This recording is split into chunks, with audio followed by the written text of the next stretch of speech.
Hi there, guys.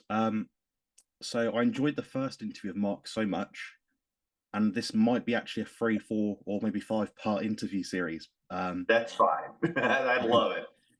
But yeah, this has been quite informative so far, and I'm speaking to someone here, a little bit older than me, but he's like, had experience in the same sort of areas as me, supplements, diet, training, all that sort of thing, building physique, building strength. So I wanted to talk today specifically about training. So Mark, what is it that you're doing at the moment with your current training? And has that adapted over the years a little bit, or is it pretty much static? Yeah, I mean, we all vary probably to some degree or another. Since the early 90s, I have been pretty much with Mike Mentzer's heavy duty system. And so I generally do an upper and lower body split. And right now I'm actually doing a three-way split. I'm doing two upper bodies with a push and a pull, and then I do one lower body.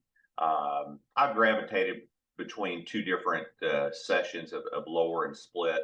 I do like the separation. I know a lot of people think, oh, this it's not necessary, especially in high intensity training, which is already a little more infrequent than most of the high volume things. Before the 90s, I was more in the traditional Arthur Jones, Dr. Ellington Darden, more of a three sessions that were full body, anywhere from 2 to 3 sessions per week, and they would consist of around 45 minutes, probably 11 to 12 different workouts, one exercise taken to failure.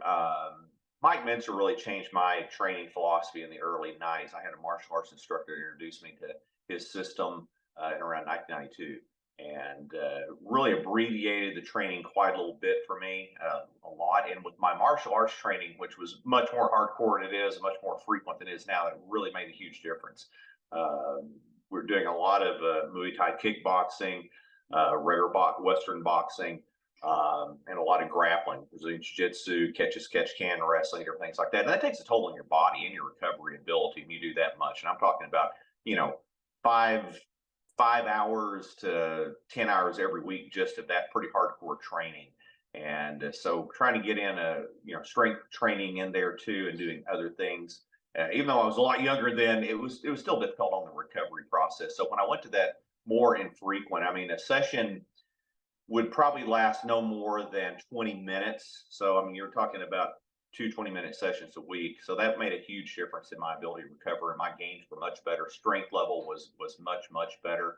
And it didn't even seem right going from what I was training to that, but the results were actually much better. So I have still stayed in that kind of that mode. I have went for different reasons. I went with the single or a full body workout from time to time. But the only thing that changed my workout from then was when my rheumatoid arthritis, my autoimmune issues were hitting me so hard before I went carnivore.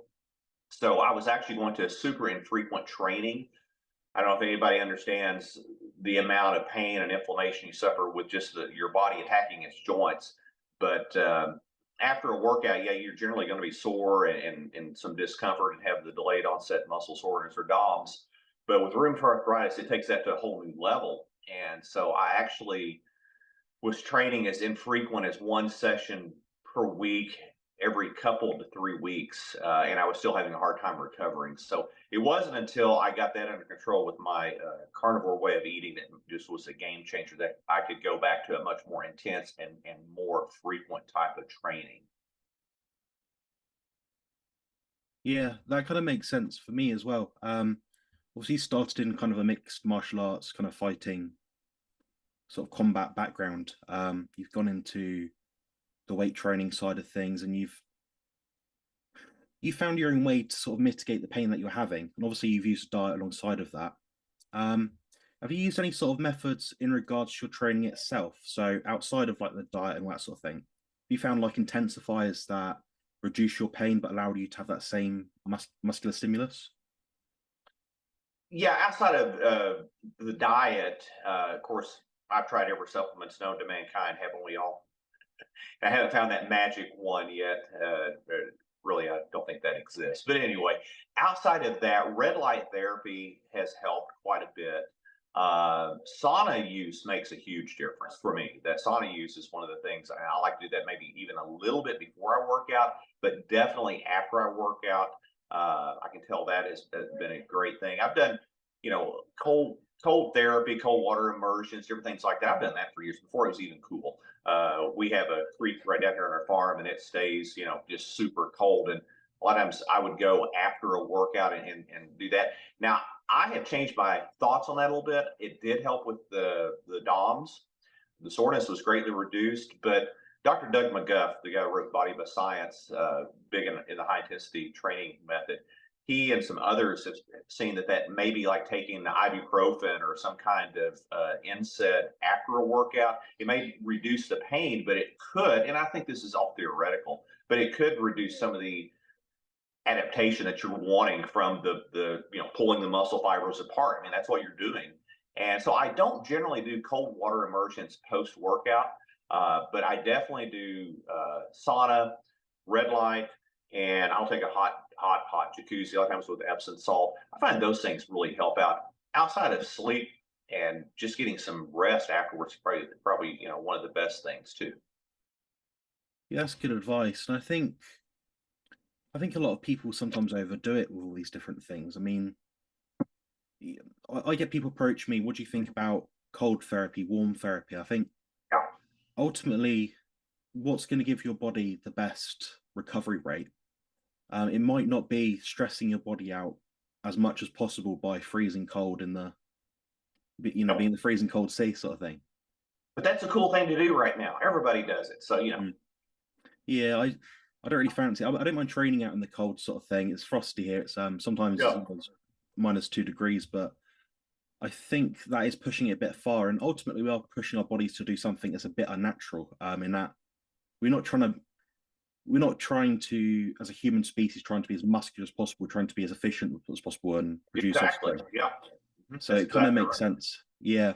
I think you're definitely right about the ibuprofen thing. It does seem to nullify that kind of, how do you put it, adaptation response.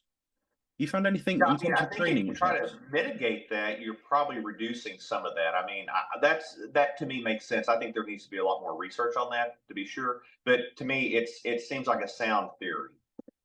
Yeah, I'm thinking the same thing really. Ultimately, if you're so sore from the training itself, maybe you need to address your health first, then get back on track. I don't know. Well, I mean, uh, I think going back to my own experience when I did not have the rheumatoid arthritis issues, when I would train, I think it amplified the normal pain that I would get after a workout or a normal person without RA would get. I would say it gave it 10 times. And I know, that may sound like a lot, but I think it was 10 times worse. And I would get to the point that I was almost unable to function, or actually I couldn't really function for a day or two after that until that was under control.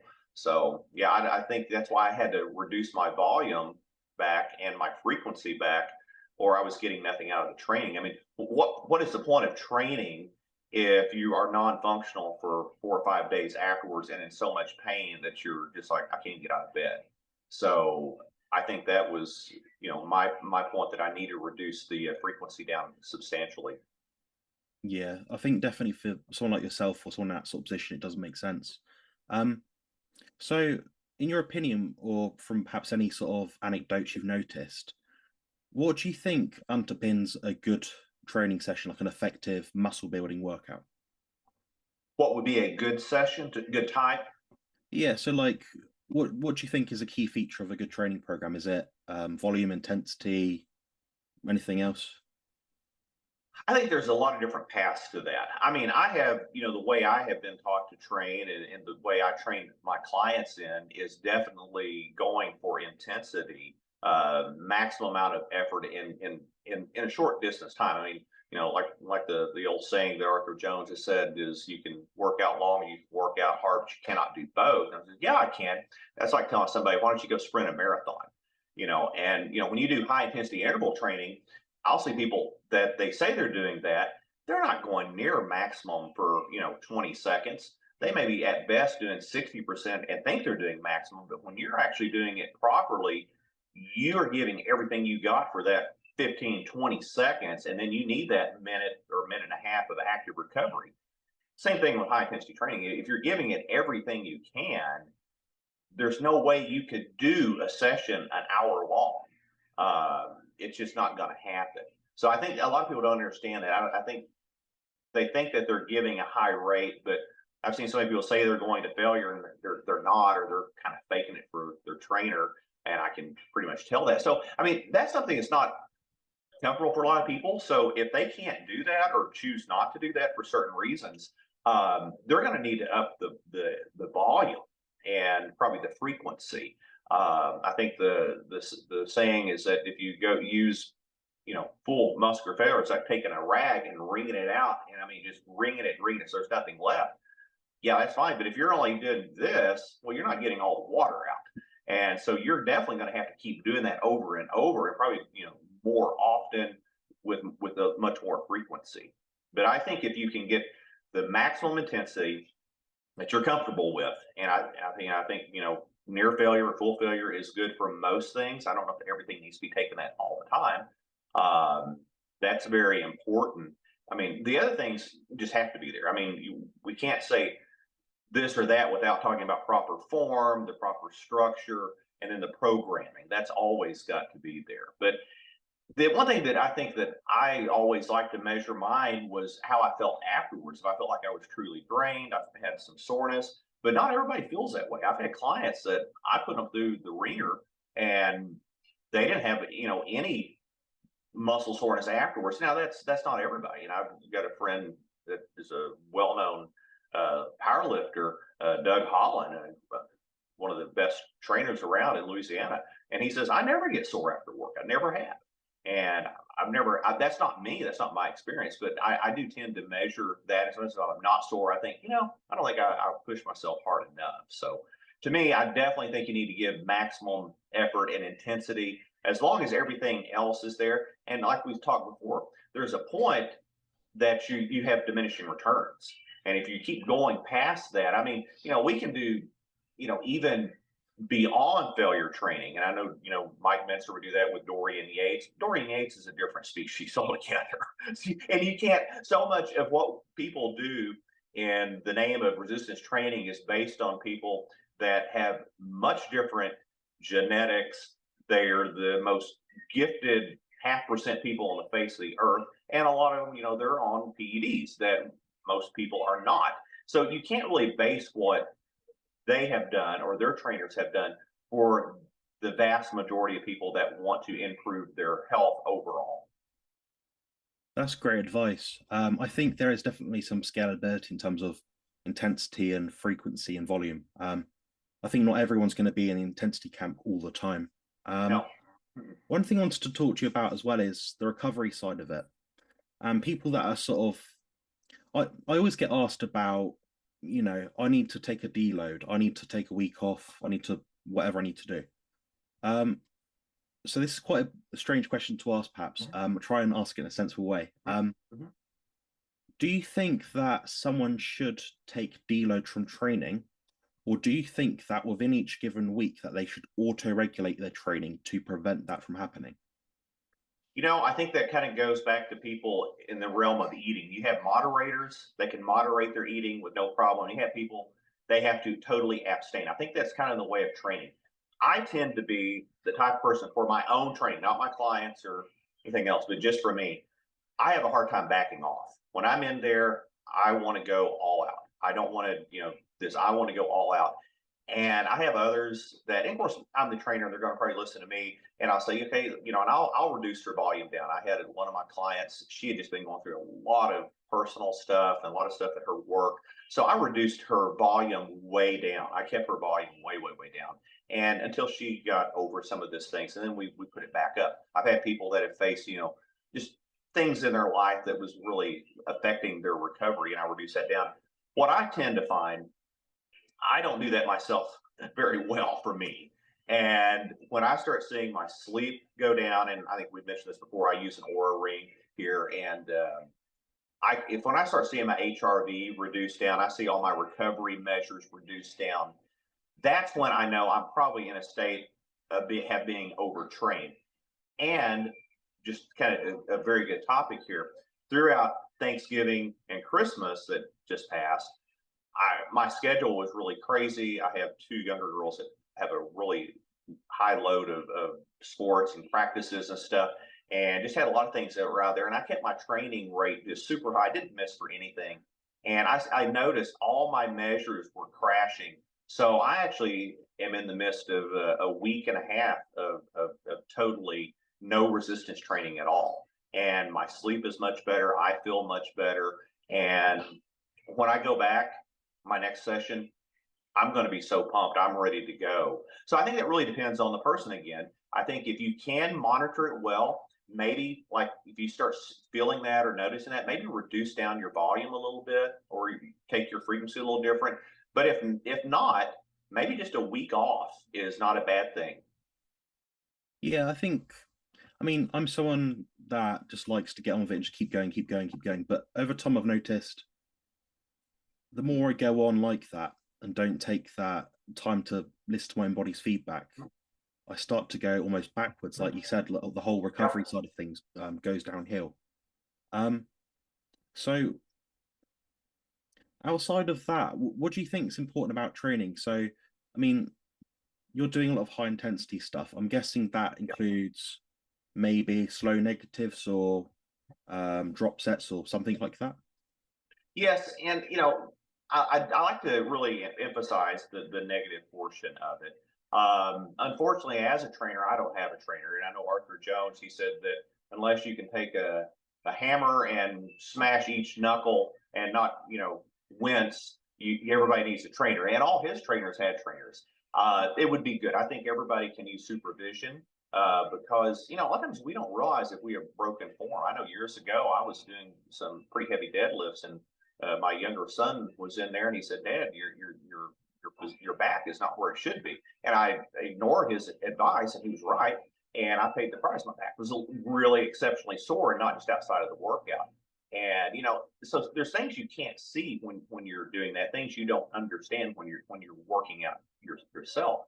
So I do think that that is important to have those little things. But yeah, I mean, I like negatives. I like to, if nothing else, I like to really, push out maybe with, and of course, in high intensity, we're not using anything explosive, but some like in the super slow guild, they're going to be a strict 10 out, 10 down regardless. And I think the force velocity curve, or as we say, just let each rep take care of that, as long as there's nothing explosive. So I may say on a bench press, I may want to push that out in maybe 2 seconds or so. As you get near the end of your ability to push, that's going to keep slowing down as it should. Uh, but if I'm just calculating that that's going to be a 10 up, 10 down, that's you're probably leaving a little bit on the table on either side of that, in my opinion. So I generally want to get like a 2 second on the out, stay out of lockout, come down in maybe 4 seconds to 6 seconds. But sometimes I will take that longer, especially I'm getting to the end point of that and really taking that negative to a little higher degree. Uh, Drop sets, yeah, I will do drop sets. Rest pause is one of the things, especially with me just training myself. A rest pause is really good. Just taking a short break. I mean, we're talking about 3 seconds or maybe 10 to 15 seconds, because your muscles will redeploy quite a bit even in that length of time. So you may be able to get a couple of extra productive repetitions in that time. So I definitely use rest pause in there with my clients. A forced rep is something that I will do too. And going back to, you can get diminishing returns, we kind of talked about. Now, I mean, you can just annihilate somebody's muscularity, but it also affects their nervous system too. If you just keep doing those heavy negative or negative onlys, and I'll just be honest, I used to overemploy negative onlys on my clients. Yeah, some of them got really good results, but I think that can be overused. I think that should be a tool that you use sporadically. But so many people in most gyms, when you walk in there, you're just like, oh my goodness, you're not even getting any productive time under load or time under tension. And it's just mindless. Well, I'm going to do this amount of reps, this amount of sets, and we're going to do this and this and this without any regards of what it's actually doing to the muscles. And we always need to keep in mind it's not what we are doing to the machine or the weights, it's what they are doing to our muscles and even break it down further. You got the dance of the cytokines and the myokines. I mean, there's a whole lot more going on than just contractions and relaxations when you're going up and down with your muscles. There's a lot more than that. And so I think there's a lot of different things that we need to focus on and probably just get in there, do it right. Don't try to just go with a preconceived number in our head and make sure we are getting maximum intensity. I mean, I always tell somebody, because I'll have somebody, well, I had a good workout. I was just outside doing some yard work and that was a great workout, or I went on a good walk. That's a good activity. But if you're doing a truly productive workout, we're not able to talk like we are right now. I mean, you may be able to get a word or two out, but if you're under that much load, strain, whatever you want to call it, you're not able to carry on a conversation. How many people do you see in there that are, while they're working out, they're chatting it up with their friends next to them? That's probably not an indication of a good proper workout. Yeah, that's good advice. And what you got to think is like, obviously, if we take the extreme end here, and we'll say maybe Eddie Hall doing a 500-kilo deadlift. Mm-hmm. When he did that, that was his maximal intensity. If he had to put Yeah. 5 kilos more on the bar, he probably wouldn't have lifted it. I don't know. Yes. But, after that, the single one repetition set, effectively, he's having like masks on him. He's bleeding everywhere. He had a fan on. He could barely breathe. So you got to think. Granted, you're not going to be doing that if you're trying to build muscle. No. But Yeah. there's a level to it, so you should be hard of breath. And I notice that every time I train, and that's regardless of if I'm doing as low as 6 repetitions all the way up to maybe 20 or sometimes 30 if I feel I need to go that high. What sort of repetition range do you do, or do you go by feel sort of thing? Coming more from a powerlifting background, I had one coach, and he really wanted our rep range to be like 3 to 6. I mean, it was incredibly low. I mean, a lot of times, and I like that. And I some people don't like to train like that, but I actually like that range. Generally now, and my clients not so much. I mean, occasionally I may get them up there. As far as time under load for myself, I like a 30-second to around a 45-second. For my clients, it depends on the client, but just average, probably somewhere around a 40-second at the lowest to around maybe 120 seconds or something like that. Rep range for most upper body, I would say 6 to 12. For lower body, since there's a little less neuro efficiency in the lower half of the body, probably anywhere from around 12 at the lowest on up into 30. And that's a big variance, but somewhere in that range. Yeah, it's funny you mentioned like the timings of it. Ultimately, your body doesn't know, Mark, you've done 6 repetitions today. No. It doesn't know No. 6. No. It's daft. No. Your body knows you've put that much tension through me, and perhaps over that period of time, it's accumulated that much fatigue. So would you say you reached that top end of the time and tension? I think you said 120 seconds. Yeah. Would that be the point that you then increase the weight so that goes back into your bracket? Generally, yeah. And of course, it kind of depends on what you put in front of that too. I mean, a lot of things can affect that. And if you change the order, that can make a big difference. Obviously, if you're starting out with bench press first, you're going to have this is going to be pretty solid. But if you start out with, say, maybe put dips in front of it or something, something like that, it's definitely going to change that. But when you get to that range and everything is the same as it was the previous session or sessions before, either increase the rep. And I'm a big believer in micro loading. I mean, you don't have to go up, 5 pounds. I mean, you can go up as little as, a quarter of a pound, I mean, that's pretty low, but on some of those things you need to really go pretty low. But you can increase the reps, but there gets to be, I think, a diminishing return after a point on that. So generally, I side with increasing the resistance on there.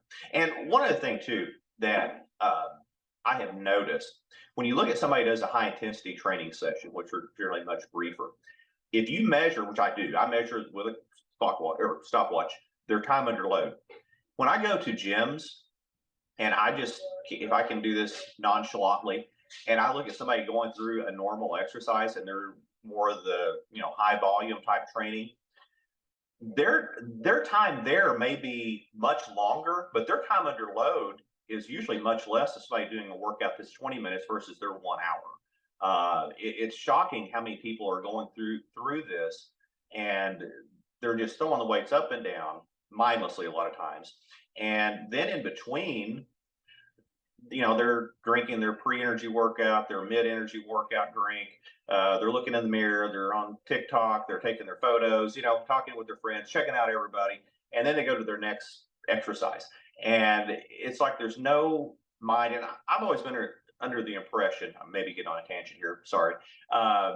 If you don't have a workout planned out and you're not charting, that's almost like before we had GPS. That's almost like just getting in your car and say, okay, well, I'm going to go to this city and I've never been there before. I have no map. I have no GPS. I'm just going to take a road.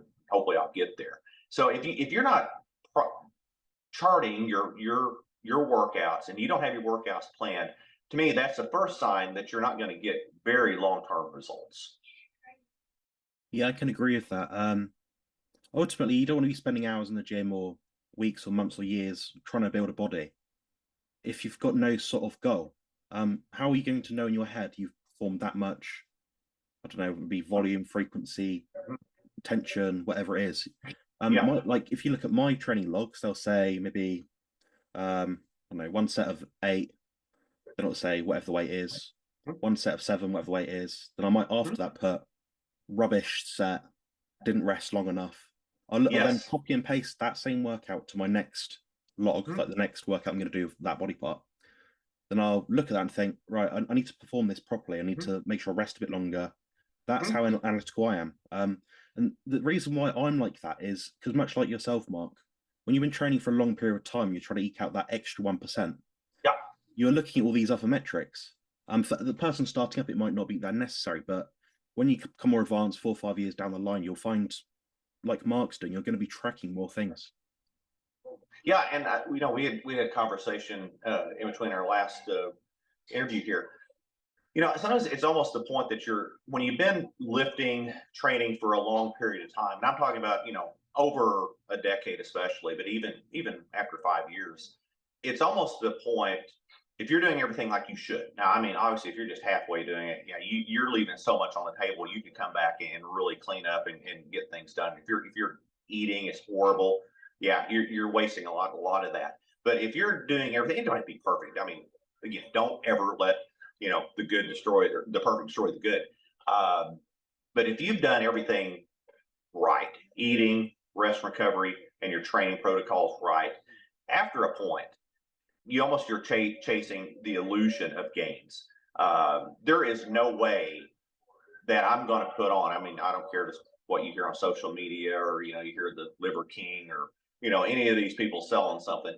Uh, I, at almost 54 and been training since I was 10, so there's no way I'm going to put on in this year, 15 pounds of muscle. I mean, that'd be great, but it is not going to happen. I want to keep what I have. Now, what I look for?